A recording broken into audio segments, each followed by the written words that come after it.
So far we've learned about what autonomy is. Takže my jsme se zatím naučili, co znamená být autonomním.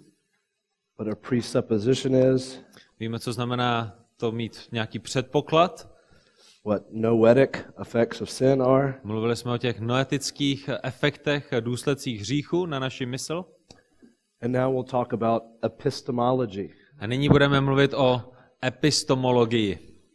Okay, what is epistemology? Co na světě je epistemologie? So this is a important concept in philosophy. Epistemologie je důležitým konceptem ve filozofii. You've heard of René Descartes. Asi jste slyšeli o Reném Descartovi? John Locke. Nebo John Locke? They're dealing with issues of epistemology. Oni jsou těmi, kteří se vypořádávají s problémy epistemologie. It's how you know what you know. Epistemologie je, jak víš to, co víš. So from the time that you were born, how is it that you came to know what you now know? Od doby, co jsi se narodil, jak víš, nebo jak jsi zjistil ty věci, které jsi se naučil? René Descartes says it's mostly by your reason. René Descartes říká, že většina toho, co víme, je skrze náš rozum. John Locke says no, it's by your senses, your smell, hear, taste, touch. John Locke na druhé straně říká, ne, učíme se skrze naše vněmy, dotykem, čichem, zrakem. Another question that we ask in epistemology is, do you have any innate knowledge of these things? Were you born with any of these things, or were you born, as John Locke says, a blank slate? A další věc, na kterou se zaměřujeme, otázka, na kterou se zaměřujeme v epistemologii je, jestli se již rodíme s nějakou znalostí, jestli se rodíme a něco víme. John Locke například říká, že se rodíme jako čistý, nepopsaný list papíru. So what do you think? Tak co myslíte? Most importantly, what does the Bible say? A možná, nebo ne možná, ale ještě důležitější, než co vy si myslíte, je, co si myslí Bible, co nám říká písmo. So let's talk about biblical epistemology. A tak se pojďme podívat a pojďme mluvit o té biblické epistemologii. And there are large books written on biblical epistemology. A jsou napsány velké knihy ohledně biblické epistemologie. Well, how were we born? A ta otázka je, jak jsme se narodili. Blank slates? Narodili jsme se jako čistý, nepopsaný list papíru? No? Ne. How? Jak jsme se narodili? Hříšní, sinners? Okay, can you prove that from the Bible? Můžete mi to dokázat z Bible? A v hříchu mě počala moje matka. In sin my mother has conceived me. Okay, Psalm 51:5, David says that. Žalm 51:5, to je to, co říká král David. What else? Co dál? What does Paul say? Co říká Pavel, apoštol? Všichni zřešili, all have sinned. Fall short of the glory of God, Romans 3:23. Všichni zřešili, jsou daleko od boží slávy. What about Romans 5? Co třeba Římanům 5? Romans 5:1. Římanům 5:1. Když jsme tedy byli ospravedlněni z víry, máme pokoj s Bohem skrze našeho Pána Ježíše Krista. Now, is this hard to prove from experience? Romans 5:1. Yeah. Jo. Je těžké doložit a prokázat Římanům 5:1 z naší zkušenosti? Do you have to teach children to steal cookies from the cookie jar, or do they do that by themselves? Musíte učit vaše děti, jak krást sušenky někde ze špajsky, anebo i děti jdou a sami vědí, jak vám vykrást špajsku. Do you have to teach them to steal and to lie? Musíte je učit, jak se krade, musíte je učit, jak se lže. No, they do that all by themselves. Ne, vy, jestli máte děti, tak víte, že to dělají všechno sami za sebe. That's because all of these little ones are sinners. A ten důvod proto je, protože všichni i ti malí jsou hříšníkami. They are little vipers. Jsou malé zmije, jsou to malé zmije. Thank God they're so cute. Děkujeme Pánu Bohu za to, že jsou to roztomilé malé zmije. So are we born in sin with any ideas of right and wrong. A tak my jsme zrozeni v hříchu. Otázka je, víme, jak rozlišit dobré od zlého? Or do we learn that from culture and those types of things? Nebo se to učíme z kultury a od ostatních věcí? Well, look at Romans 2, Pojďme se podívat do Římanům do 2. kapitoly. Verses 14 and 15. Ve verších 14 a 15. Římanům 2, 14 a 15. Když totiž pohané, kteří nemají zákon, přirozeným způsobem činí to, co zákon požaduje, pak jsou sami sobě zákonem, ať zákon nemají. Ukazují, že mají dílo zákona napsané ve svých srdcích. Jejich svědomí raději bude svědčit spolu s myšlenkami, jež se navzájem obvinují nebo také obhajují. What is this saying? Co nám tato pasáž říká? That people without the scriptures instinctively do know what is right and wrong because God has placed his law in their heart. Že lidé, kteří nemají písmo, lidé, kteří nemají Boží slovo, instinktivně vědí, co je dobré a co je špatné. Proč? Protože Bůh vepsal svůj zákon do jejich srdcí. Jim dá ten Boží zákon. So a part of biblical epistemology, knowing how we know what we know, is that we are born in sin and the law of God's written on our hearts. A tak součástí té té biblické epistemologie, která se tedy potýká s otázkou toho, jak víme to, co víme, je, že víme, co je dobré a špatné a víme, že Bůh zapsal svůj zákon do našich srdcí. But I would say that there is more that the unbeliever knows than this. Ale já bych řekl, že nevěřící lidé vědí ještě víc, než to, co jsme doposavad zmínili. I would say a part of unbelieving epistemology is that they know that God exists. Já bych řekl, že lidé nevěřící, kteří jsou nevěřící, vědí, že Bůh existuje. But because they are born in sin, they reject that knowledge. Ale protože jsou zrozeni v hříchu, tak oni odmítají, potlačují tuto znalost. So turn in your Bibles to Romans 1. A my se tady podíváme do Římanům 1. kapitoly. And we're going to see three ways unbelievers respond to clear knowledge of God's existence. A to, co uvidíme, budou 3 způsoby, kterými nevěřící odmítají Boží existenci. And considering the context of the Czech Republic, A když přemýšlíme o tom kontextu České republiky, where atheism is very prevalent, kde ateismus je velice rozšířený, I think this is a critical passage that you need to understand, have conviction on, and be ready to speak to atheists about. tak si myslím, že tato pasáž je nesmírně důležitou, že ji potřebujete porozumět, potřebujete si ji zapamatovat a potřebujete být připraveni o ní mluvit s nevěřícími lidmi. So the first way unbelievers respond to the clear knowledge of God A tak ten první způsob, kterým ateisté nebo nevěřící reagují na to jasné zjevení Boha, they suppress it. je, že oni potlačují tuto pravdu. Let's look at verses 18 through 20. První kapitola, verše 18 až 20. Boží hněv se zjevuje z nebe proti každé bezbožnosti a nepravosti lidí, kteří v nepravosti potlačují pravdu. Protože to, co lze o Bohu poznat, je jim zřejmé. Bůh jim to zjevil. Yeah, through 20. Jeho věčnou moc a božství, ačkoliv jsou neviditelné, lze totiž od stvoření světa jasně vidět, když lidé přemýšlejí o jeho díle, takže jsou bez výmluvy. In theology, we talk about two ways that God reveals himself to us. V teologii mluvíme o 2 způsobech, kterými se nám Bůh dal poznat, kterými se nám Bůh zjevil. What are they? Co jsou 2 způsoby, kterými se Bůh zjevil? Všeobecné a specifické. Stvoření jsou one is všeobecné and one is specifické. One is like a general revelation and specific revelation. What does specific mean? Co znamená to specifické? Co Is znamená to general konkrétní? revelation not specific? Není všeobecné specifické? Okay, written revelation, right? Takže That's what it means special. máme zapsané Boží zjevení. Yeah. So when we talk about natural revelation, that is what we see here in Romans 1. A když potom mluvíme o tom všeobecném, o tom stvoření, tak to je to, co vidíme v Římanům 1.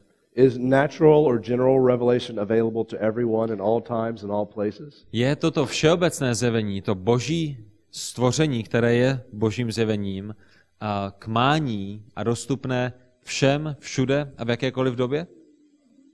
Yeah, so that's why it's called general, because it is general enough so that all people in all times and all places have it available to them. Ano, je. A to je, proč ho nazýváme tím všeobecným, protože je k mání, je dostupné všem a všude a v jakékoliv části historie. And Romans 1 deals with God's wrath against those who reject that natural revelation. A Římanům 1. kapitola právě mluví o tom božím hněvu, který přichází na ty, kteří potlačují toto všeobecné zjevení. You remember from Ephesians 2 we talked about the children of wrath. Pamatujete si? V Efeským 2. kapitole jsme mluvili o tom, že jsou děti hněvu. And here we see God's wrath against the children of wrath. A zde vidíme ten boží hněv, jak přichází na děti hněvu. But for now, Paul is going to tell us why God's wrath is settled on the ungodly. A apoštol Pavel nám nyní řekne, proč ten boží hněv spočívá na bezbožných lidech. Notice verse 18. What do unbelievers do with the knowledge that they have? Všimněte si ve verši 18. Co dělají nevěřící s tou znalostí, kterou mají? Potlačují. Suppressing. But what does that mean? Co znamená, že potlačují? There's a pool here, right? Máme tady u nás bazén. Yeah. What if, see, are there any kids in here? Well, máme tady nějaké if děti. we were to have a beach ball Kde bychom měli nafukovací balón and you tried to hold that ball under the water, a vy byste ten nafukovací balón vzali a snažili se ho nacpat pod vodu. what's going to happen? Co se stane?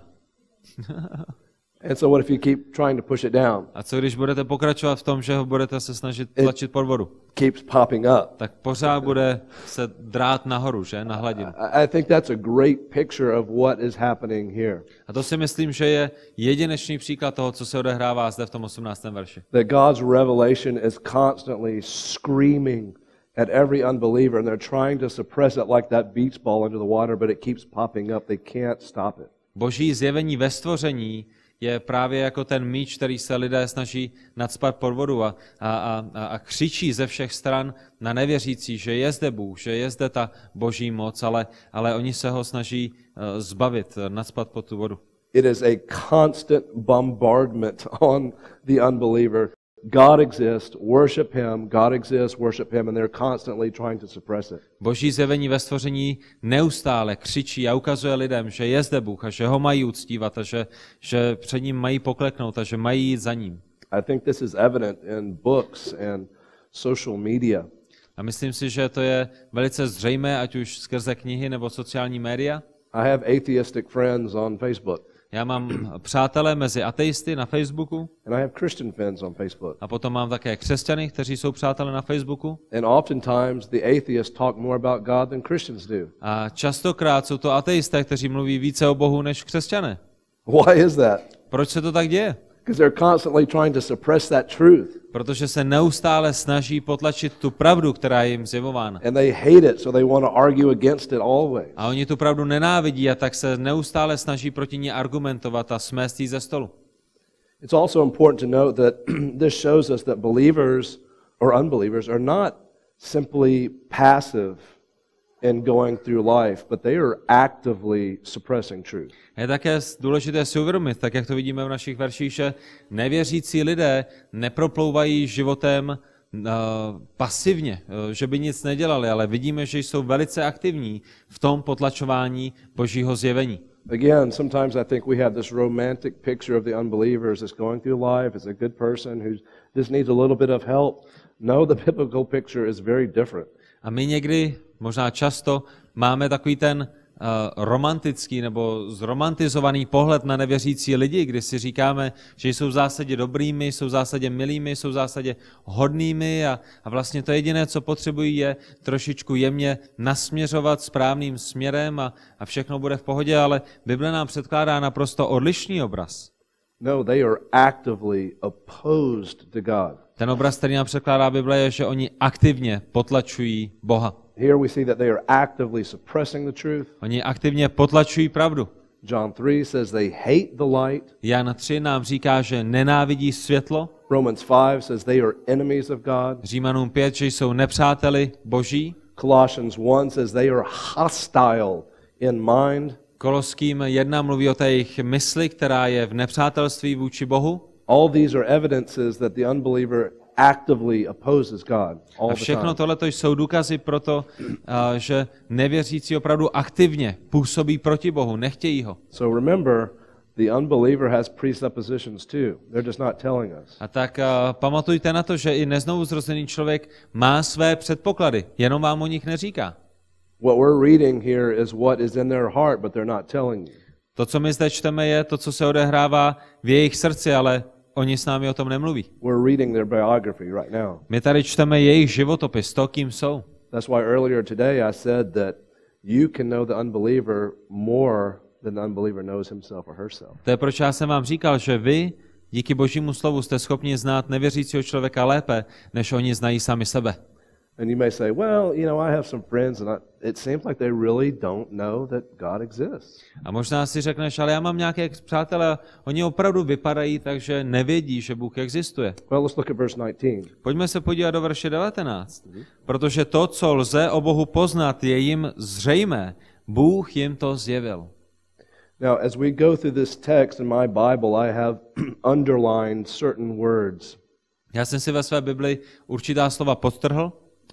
The words that I have underlined are things that unbelievers know, that it's evident, it's clear, they understand. A ta slova, která jsem si podtrhl ve své Bibli, jsou věci, které jim neznovuzrození rozumí, o kterých vědí, která jsou jim jasně zřetelná.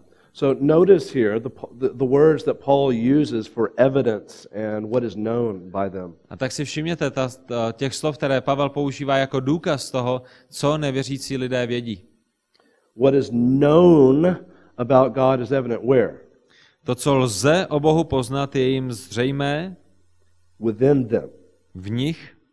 Why? I mean, is it something they have to go to school to research? Proč? Proč je jim to zřejmé? Musí jít do školy a musí udělat nějaký výzkum? No, what does the text say? Ne, co nám říká ten text? God made it evident to them. He is revealing it to them. Je to Bůh, který jim to zjevil. Je to Bůh, který přináší to zjevení. Nejsou to oni, kteří se snaží dopátrat toho zjevení. And that's the second time he uses the word evident in that verse. A to je podruhé, co zde vidíme, že je jim to zřejmé, že je jim to zjeveno. So how does God do this? How does he show himself? Jak to Bůh dělá? Jak Bůh zjevuje sám sebe? Well, we already saw in chapter 2 where he places his law in their hearts. That's revelation. My jsme viděli ve 2. kapitole, že Bůh vkládá svůj zákon do jejich srdce. To je součást zjevení. That's inward testimony. To je to vnitřní svědectví. They know right from wrong. Oni jsou schopni rozlišit, co je dobré a co je špatné. And by the way, that's an important part of answering this problem of evil that we'll talk about on Thursday. A mimochodem, to je velice důležitá část toho, o čem budeme mluvit ve čtvrtek, když budeme mluvit o problému zla ve světě. Because the problem of evil is more of a problem for the atheist than it is for us. Protože problém zla je více problémem pro ateistu, než pro nás, pro křesťany. But in verse 20 we see what Paul is getting at. Ale ve verši 20 vidíme, čeho se Pavel dotýká. Jeho věčnou moc a božství, ačkoliv jsou neviditelné, lze totiž od stvoření světa jasně vidět, když lidé přemýšlejí o jeho díle, takže jsou bez výmluvy. Okay, this is a universal application that applies to everyone in all times and all places. Toto je celosvětová aplikace. Toto se týká kohokoliv, kdekoliv, kdykoliv. Ever since creation. Od stvoření. And what does the text say that we can observe? A co nám Boží slovo říká, že můžeme pozorovat, že vidíme? What does the text say? Invisible attributes, power, nature, what are these things mean? Co jsou neviditelné, co jsou ty, ta jeho moc, to jeho božství, které jsou neviditelné? Years ago, my family, we lived in Dallas, Texas. Před několika lety my jsme s rodinou žili v Dallasu v Texasu. And there was a zoo nearby. Měli jsme kousek zoologickou zahradu. And we loved to take our children there when they were pretty small. A strašně rádi jsme tam s našimi malými dětmi chodili. And one of the things that I like to do with the kids is to go to an exhibit where there's an animal and ask them, what can you learn about God through this animal? A jedna z těch věcí, kterou jsem rád dělal, je, že jsme přišli k těm různým místům, kde byly zvířata a já jsem jim říkal, co se můžete naučit o Bohu skrze tohleto zvíře. It's interesting to get children's reactions. A je zajímavé poslouchat odpovědi malých dětí. there's a tiger or a lion or an elephant, God is a God of power. Tak když tam máte třeba nějakého slona nebo lva, tak oni odpověděli, Bůh je silným, mocným Bohem. Or look at this bird with all the different colors and design. God is a God of beauty. Nebo když jsme viděli ptáčka, který měl nejrůznější barvy a byl opravdu takový rozmanitý, tak oni říkali, Bůh je Bohem krásy a nádhery. God is concerned about the intimate, small details of the coloring, the design of the creature. A Bohu záleží na těch malých detailech každého toho stvoření. Or God is a God of gentleness too, these small, gentle, tiny creatures. Nebo když se podíváte na taková ta malá zvířátka, jak jsou křehká, tak vidíte, že Bůh je jemným Bohem. But for other animals, ale pro ostatní zvířata, God has a sense of humor. Tak u některých zvířat Bůh má smysl pro humor, že? And so I think these types of things, even looking into nature and storms and all of creation, we see God's attributes through what he has made. A tak i když se podíváme do stvoření a vidíme bouřku a vidíme nejrůznější jevy ve stvoření, tak vidíme odlesk těch božích atributů, toho jeho charakteru. Notice verse 20 again. A všimněte si ještě jednou verše 20. How clear is this? I mean, is it kind of vague or is it pretty clear? Jak moc jsou tyto věci jasné? Je to tak jakoby trochu jasné, nebo je to hodně jasné? No, it is clearly seen. Ne, vidíme, že je to velice jasné. And not only is it clear, but the word is understood. They understand it. A nejenom, že je to jasné, ale oni tomu také rozumí. Again, this is a constant reminder screaming to them, God exists, you are his creature, worship him. A tak stvoření, které je kolem nás, to boží zjevení ve stvoření, znovu a znovu volá a křičí na lidi, Bůh je stvořitel, ty jsi jeho stvořením, uctívej ho. In fact, it is so clear, look at what Paul says at the end of verse 20. A ve skutečnosti je to tak, ty věci jsou tak jasné, že na konci verše 20 Pavel píše, They are without what? že lidé jsou bez čeho? Without excuse. Jsou There's bez no výmluvy. excuse. Nemají výmluvu. It's clear, you understand it, it's perceived. To zjevení Boží je velice jasné a nikdo se nemůže vymlouvat, všichni jsou bez výmluvy. There was a documentary maybe over 10 years ago released called Expelled. Asi před 10 lety vyšel dokument, který se jmenuje Expelled. And it was done by kind of a comedian, Ben Stein. A ten dokument byl natočen člověkem, který se jmenuje Ben Stein. And he was kind of in a comical way, but showing how in the United States that if you oppose evolution in any form, even if you believe in theistic evolution, you are removed from university. A on ukazoval, jakým způsobem v Americe na školách, na univerzitách, pokud jste člověkem, který jde proti evoluci, který nevěří evoluci, tak oni vás vyhodí z těch akademických kruhů, nenechají vás vyučovat.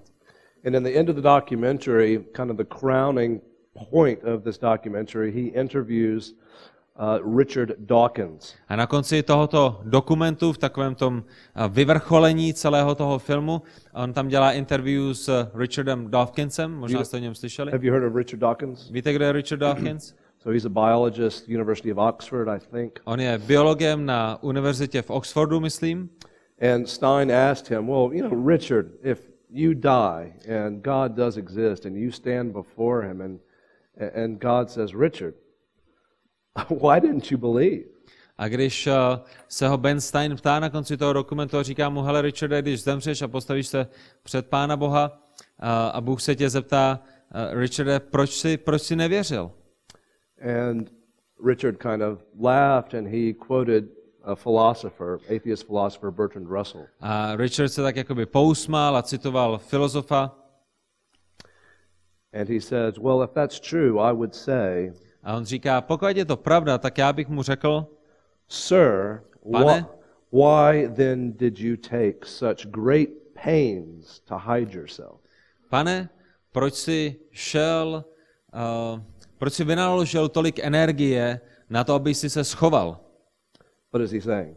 Co říká Dawkins? There's not enough evidence. Není dostatek evidence, není dostatek důkazů pro boží stvoření. In other words, it's God's fault that he has not given us enough evidence to believe. To, co Dawkins říká, je jinými slovy, je to boží chyba, že nám neukázal dost pro to, abychom v něho mohli věřit. Well, according to Romans 1, he does have enough evidence and he is without excuse. Ale na základě Římanům 1 i Dawkins má dostatek důkazů a i Dawkins je bez výmluvy. This is what we call, the Latin phrase is sensus divinitatis. A to je to, co my v latině nazýváme sensus divinitatis. It is the sense of divinity. Je to ten pocit božskosti. That you know it, you sense it, you feel it, that the divine does exist. Cítíte, vnímáte, že někdo božský existuje. So, if someone says to you, I don't believe God exists, you have a choice. Will you believe them or will you believe God's word? A tak když k vám někdo přijde a řekne, já nevěřím, že Bůh existuje, tak máte dvě možnosti. Buď můžete věřit jemu, anebo můžete věřit tomu, co říká Boží slovo. By the way, is this the only place where we see God revealing himself through nature? Mimochodem, je tohle to jediné místo, kde vidíme, že se Bůh zjevuje skrze své stvoření? Okay, where else? Kde dále to vidíme? V žalmech, in Psalms. Which one? Žalm 19, Okay, Psalm 19, let's the read heavens that. declare. Let's read that really quickly. Pojďme se tam podívat. I think Handel, was it Handel or Haydn? I think it's Haydn. Byl to that wrote the heavens are telling of the glory of God. It's a wonderful piece of music if you have not heard it. pravděpodobně ten skladatel Haydn, který napsal právě hudbu na tento žalm. Je to jedinečná hudba. Okay, verses 1 through 6. Žalm 19. Nebesa vypravují o Boží slávě. Obloha vypovídá o díle jeho rukou. Den dni vylévá řeč, noc noci sděluje poznání. Není to řeč, nejsou to slova, jejich hlas není slyšet.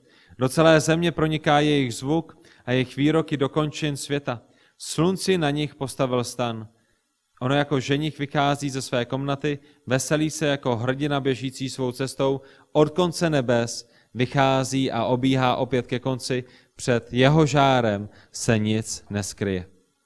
Right. There are other passages as well, but this shows us that this is universal in nature. All people do know and are without excuse. A tak máme samozřejmě i další pasáže v Bibli, ale i tato pasáž nám ukazuje, že není nikdo, kdo by byl bez výmluvy. That was the first part of what unbelievers do with the truth. They suppress it, but there's a second thing that they do. A tak to je ta první část toho, co nevěřící dělají s pravdou. Oni potlačují, ale tam to nekončí. Oni dělají ještě něco dalšího. They exchange the truth for a lie. Oni berou pravdu a zaměňují ji, vyměňují ji za lež. Notice verses 21 through 23. Všimněte si, co čteme ve verších 21 až 23. Ačkoliv poznali Boha, neoslavili ho jako Boha ani mu neprojevili vděčnost. Nýbrž upadli ve svých myšlenkách do marnosti a jejich nerozumné srdce se ocitlo ve tmě. Tvrdí, že jsou moudří, ale stali se blázny. Zaměnili slávu neporušitelného Boha za spodobení obrazu porušitelného člověka, ptáků, čtvernožců a plazů. So it's very interesting what unbelievers do. They suppress what is true, but they're going to exchange it for what is not true. A tak je velice zajímavé to, co nevěřící dělají. Oni potlačují to, co je pravda, a ještě k tomu zaměňují, vyměňují to, co je pravda, za to, co je lež. Notice verse 21. Ve verši 21. How does Paul describes them? He says, even though they knew God. A Pavel je popisuje způsobem, ačkoliv poznali Boha. How can an unbeliever know God? Jak může nevěřící člověk znát Boha? Well, they know of his existence. They know of their relationship to him as creator and creature. Oni vědí o jeho existenci, oni vědí o tom, že on je stvořitel a my jsme stvoření. Accountability. Vykazatelnost. Now this is not saving knowledge. Tohle to není spásná znalost, but they have clear knowledge of existence and they want nothing to do with him. ale oni velice jasně vědí, že Bůh existuje. Jejich problém je, že s ním nechtějí mít nic společného. And the text says that they refuse to honor him as their creator. A my čteme, že oni odmítají mu projevit úctu, která mu jako stvořiteli náleží. Give thanks. Oni mu nechtějí vzdát dík, In their hearts they are saying, we will not have this God rule over us. We are the captains of our own souls. V jejich srdci oni říkají, my nechceme, aby ten Bůh vládl našim životům. My jsme kapitány našich vlastních lodí, našich vlastních životů. What's the word that we use to describe that? Co je to slovo, kterým toto popisujeme? Autos namas. Autas namas? Autonomie. Yeah, this is their self-law. They want to rule themselves. Je to ta jejich autonomie. Oni chtějí být svým vlastním zákonem, oni si chtějí sami vládnout. How can they do this? How can they reject all this? Well, again, it goes to our previous lesson that they are spiritually dead, and this is how the living dead walk. Ale jak je možné, že něco takového dělají? Je to možné právě na základě té naší předchozí lekce, když jsme viděli, že jsou duchovně mrtví a tohle je, jak duchovně mrtvý člověk žije. As a result, verse 21, důsledek je potom ve verši 21. They become futile in what? In their thinking. Upadli ve svých čem? Upadli ve svých myšlenkách. Again, that's the noetic effects of sin. A opět to je ten noetický efekt toho hříchu, který působí na naší mysl. And their hearts which are foolish are darkened. Upadli ve svých myšlenkách do marnosti a jejich nerozumné srdce se ocitlo ve tmě. Again, the heart, the guts, is really the center of your being, and Paul says this has become darkened. To jejich srdce, ty jejich vnitřnosti, to centrum toho, kým jste, je ve tmě. Foolishness, too. Je to bláznoství. We see this in verse 22. Claiming to be wise, they became fools. A to vidíme přesně ve verši 22. Oni tvrdí, že jsou moudří, ale stali se blázny. Claiming to be wise. Tvrdí, že jsou moudří. They are so smart. Oni jsou tak chytří. They're so intellectual. Oni jsou tak intelektuálně na výši. Their education is so much higher than your education. Jejich vzdělání je o tolik vyšší než vaše. You're a religious zealot, you're a religious idiot. You don't know anything. Vy jste pouze duchovní fanatici, vy jste křesťani, kteří nic nevědí. You should be put in jail. Vy byste měli být zavřeni někde ve vězení, abyste neubližovali. If you teach your child that God has created the world, if you believe in creationism, that's child abuse. You should be put in prison. Pokud učíte vaše děti, že Bůh stvořil svět, tak je to zneužívání dětí a měli byste jít za to sedět. That is actually said. You've probably heard things like that. A to je skutečnost dnešního světa. Pravděpodobně jste o tom slyšeli. Claiming to be wise, they are fools. Skutečnost je taková, že tvrdí, že jsou moudří, ale stali se blázny. Now that probably brings to mind Psalm 14 that the fool says in his heart there is no God. A pravděpodobně jste si v tenhle moment vzpomněli na Žalm 14, kde je napsáno, že blázen si říká v srdci svém, Boha není. Does that mean that atheists are idiots, that they're intellectually, inferior? Znamená to, že ateisté jsou hlupáci, že ateisté jsou intelektuálně nedostateční? No, I don't think so. Já myslím, že ne. Some atheists all throughout history have been brilliant people. Protože mnoho ateistů skrze historii byli opravdu brilliantními. So what does Psalm 14:1 mean, and what does Paul mean here by calling them fools? Co tady znamená, když Žalm 14:1 nebo Pavel tady říká, že se stali blázny? Blázen si ve svém srdci říká, že Bůh není. I think the essence here of what Paul is saying is that a fool is denying the obvious. A myslím si, že to, co Pavel říká, je, že blázen potlačuje to, co je zřejmé. V tomhletom smyslu je bláznem. It is denying what you know to be true. Potlačuješ to, o čem víš, že je pravda, a tak si bláznem. And it involves more than that.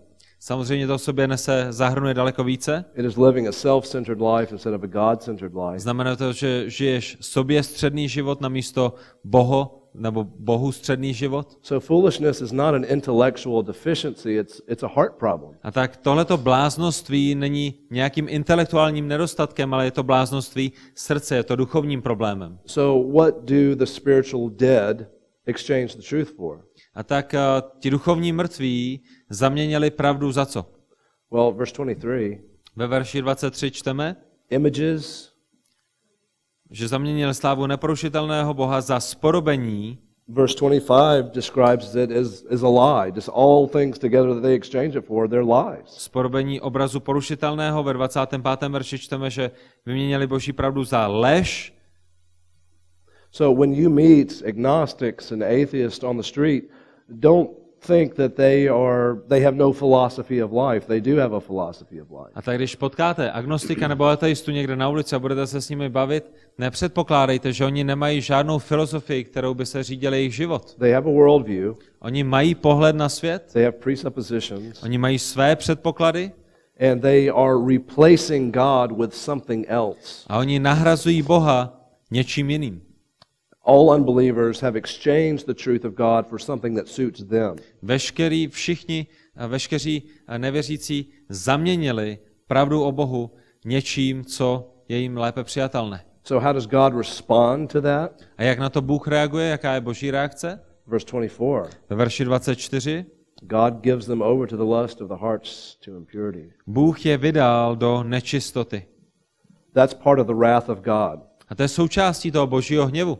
Now, usually when we think of the wrath of God, it is the active wrath of God, like raining on Sodom and Gomorrah. A většinou, když my přemýšlíme o tom Božím hněvu, tak to, co si představíme, je ten aktivní Boží hněv, kdy síra a plameny se snáší na Sodomu a Gomoru. This is different. Ale ten hněv je jiný. This is not God's hand on in judgment, it is God taking his hand off. Ten hněv není Boží ruka, která přináší ten soud. Tenhle hněv je, když Bůh vzdálí, odtáhne tu svoji ruku. This is called the passive judgment of God. Je to, co my nazýváme tím pasivním soudem Božím. It is removing his restraining hand, the hand that restrains sin, and removing it so that sin goes rampant. Bůh odebírá tu svou ruku, která normálně brání zlu a hříchu, aby se rozrůstal všude, kde by mohl, tak Bůh odnímá tu svoji ochrannou ruku a tím pádem dochází ještě k většímu výbuchu hříchu, než když je tam ta Boží ruka přítomná, která omezuje ten hřích. And so as we read on in this text, we see all the sins of the body and the mind that are committed because of that. A tak potom vidíme v tom našem textu, co se děje, všechny ty hříchy mysli, všechny hříchy těla, ke kterým dochází, když Bůh odejme tu svoji ochrannou ruku. So unbelievers suppress the truth, they exchange the truth, and now we see the final thing that they do, and that is they worship a lie instead of the truth. A tak jsme viděli, že nevěřící potlačují pravdu, že nevěřící zaměňují pravdu a ta třetí věc, kterou nyní vidíme, je, že uctívají lež. Suppress, exchange and worship. Potlačují, zaměňují, uctívají. You see, all people are created in the image of God, and so because of that, we are all by nature worshipers. My vidíme, že jsme stvořeni k Božímu obrazu a tím pádem součástí naší přirozenosti je, že jsme stvořeni k uctívání. Everyone that you meet, including yourself, is created with a need to worship. Každý jeden člověk, kterého potkáte, má potřebu uctívat. That's why wherever you go in the world, the jungles of Africa, Brazil, wherever, people are worshiping something. To je proč, ať už jste v Brazílii, někde v džungli nebo na druhé straně světa, tak najdete lidi, kteří něco uctívají. It's because Romans 1 is true. Proč? Protože Římanům 1 je pravda. They know there's a God, they know that they are creator and they need to worship. Oni vědí, že je stvořitel, oni vědí, že jsou stvořením a oni mají potřebu uctívat. But satisfaction and joy can only be found in the worship of the one true God. Ale to opravdové uspokojení může být nalezeno pouze v uctívání živého a pravého Boha. Augustine in his book The Confessions write about this. Augustín ve své knize Confessions o tom píše. He says to God, you have formed us for yourself. On píše a říká, Bože, ty jsi nás sformoval pro sebe. And our hearts are restless until they find rest in you. A naše srdce jsou neklidná, dokud nenajdou klid a pokoj v tobě.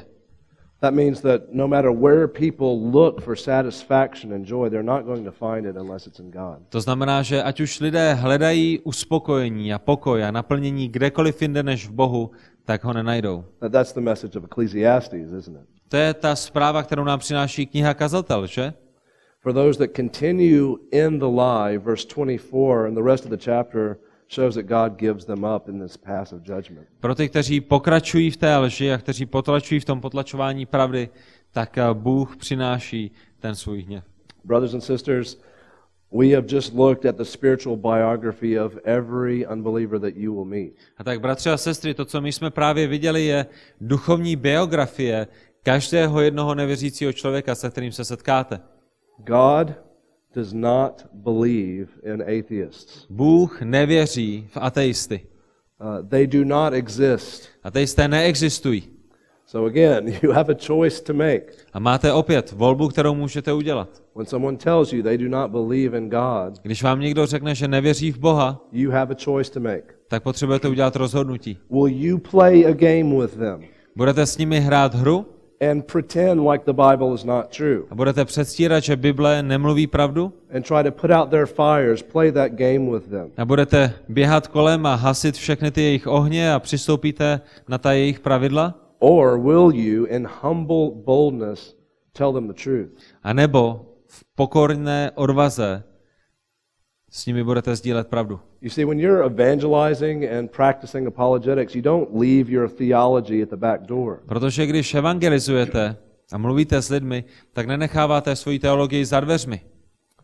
So you're probably thinking, okay, well, how do you do that? A pravděpodobně si říkáte, tyjo, jak něco takového udělám? Do you call them liars and take your Bible and hit them over the head with it? Řekneš jim, že jsou lháři a začneš je mlátit Biblí o hlavu? No, we speak the truth, but we speak the truth in what?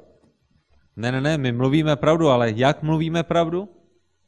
Well, love. Měli bychom mluvit pravdu v lásce. We have to expose them to the scriptures because the scriptures are living and active and sharper than any two-edged sword. Potřebujeme je vystavit působení Božího slova. Proč? Protože je to Boží slovo, které je ostřejší než jakýkoliv dvousečný meč. And so you have to be tactful and careful and loving in exposing that to them. A tak potřebujete být taktní, když jim budete ukazovat pravdy písma. While every encounter is different, you have to find a way to expose them to these truths, to show them, to remind them that they are created in the image of God and they're accountable to Him. A tak i když každé to setkání bude jiné, bude odlišné, bude jedinečné, tak v každém tom setkání my potřebujeme najít způsob, kterým jim budeme moci prezentovat ty pravdy, které máme v písmu. There's a popular concept in apologetics called the point of contact. V apologetice je jeden takový termín, který se nazývá bod střetu. Usually when apologists talk about the point of contact, they're talking about some kind of objective standard upon which a believer and an unbeliever can agree so that they can come together to talk about evidence. A tak v té apologetice, když právě se hovoří tady o tom bodu střetu, tak to, co apologetové mají na mysli, je bod, ve kterém se i ten věřící, ten nevěřící mohou střetnout, mohou sejít, kdy je to takové to pole, na které přijdeme, protože jsme na tom jednotní. Usually that's logic, science, reason, Logika, věda, scientific method. nějaká vědecká metoda. But as we already talked about, that really does not exist because no one is objective. Everyone comes with presuppositions by which they interpret evidence. Ale tak, jak už jsme o tom hovořili, něco takového není možné, protože není nikdo, kdo by byl objektivní. Každý přichází z té své strany a má nějaké předpoklady, má věci, které formují to jeho myšlení. But there is a biblical point of contact. A kterými potom vykládá všechno ostatní, ale my si potřebujeme uvědomit, že je biblický bod střetu. There is a point of contact that believer and unbeliever can both identify with, and that is their createdness. A to, kde se i věřící a nevěřící mohou střetnout, mohou setkat z té biblické perspektivy, je skutečnost toho, že jsme stvořeni. Everyone knows, according to Paul, with clarity, with understanding, Protože that God exists. podle toho, co říká apoštol Pavel v písmu, tak každý jeden člověk velice jasně ví a rozumí tomu, že je stvořen. And they will not want to hear it. Ta protější strana to samozřejmě nebude chtít slyšet. That's the one thing they do not want to be reminded of. To je ta jedna věc, kterou nechtějí, abyste jim připomínali, že jsou stvořením. That's why they set fires, because they don't want to hear Romans 1. To je, proč oni začnou nejrůznější ohně, protože nechtějí slyšet to, co je v Římanům 1. And so I would say to you, run to Romans 1. A já bych vám tedy řekl a doporučil, utíkejte k Římanům 1. This is the powerful point of contact that you should use. Tohle je ten mocný bod, který my potřebujeme používat. John Frame has said this. John Frame řekl, We direct our apologetic witness to the unbeliever's memory of God's revelation. my směřujeme tu naši apologetiku k tomu, abychom připomněli nevěřícím, že jsou Božím stvořením. Right, and so this takes great care in how you do it and how you quote the scriptures, but you want to gently and lovingly show them that you may say that God does not exist, but the Bible says to the contrary. A tak samozřejmě to chceme dělat s láskou, chceme to dělat citlivě, chceme to dělat s respektem, ale potřebujeme jim připomínat to, co říká Bible, že oni vědí, že je Bůh, který je stvořil. On Thursday, I'll give you an example of how I did that with someone. Ve čtvrtek já vám dám příklad, jak jsem například něco takového udělal. Because even though they say, oh, well, I don't believe the Bible, so don't quote the Bible to me. Protože lidé vám řeknou, hele, já nevěřím Bibli, já nemám zájem o to, abys mi Bibli citoval. What do? Co uděláte? You give them the truth. Tak jim budete citovat Bibli. Řeknete jim I know you say you don't understand the Bible. Můžete jim říct, já vím, že... I'm sorry? You say, I know you do not believe the Bible is Řekneme true. jim, já vím, že ty nevěříš, že Bible je pravdivá, But you need to understand. ale potřebuješ pochopit, God says this. že tohle je, co říká Bůh. God says you do know. Bůh říká, že ty víš, It's clear to you. You're že, suppressing the že je truth. ti to jasné a že ty potlačuješ tu pravdu. And that before God you are without excuse. A Bible říká, že před Bohem jsi bez výmluvy. It's a very serious thing. Je to velice závažné, But there's good news. ale je dobrá zpráva. Christ died for his enemies. Kristus zemřel za své nepřátele. And there you go. A potom můžeš jít a sdílet evangelium. It takes creativity sometimes to get the conversation to the gospel, but Takže you can do it. někdy potřebujeme být tvořiví k tomu, abychom mohli tu konverzaci, rozhovor nasměrovat na evangelium, ale je to možné. Okay, we have some time for questions if you have them. A pokud máte otázky, tak máme pár minut na otázky.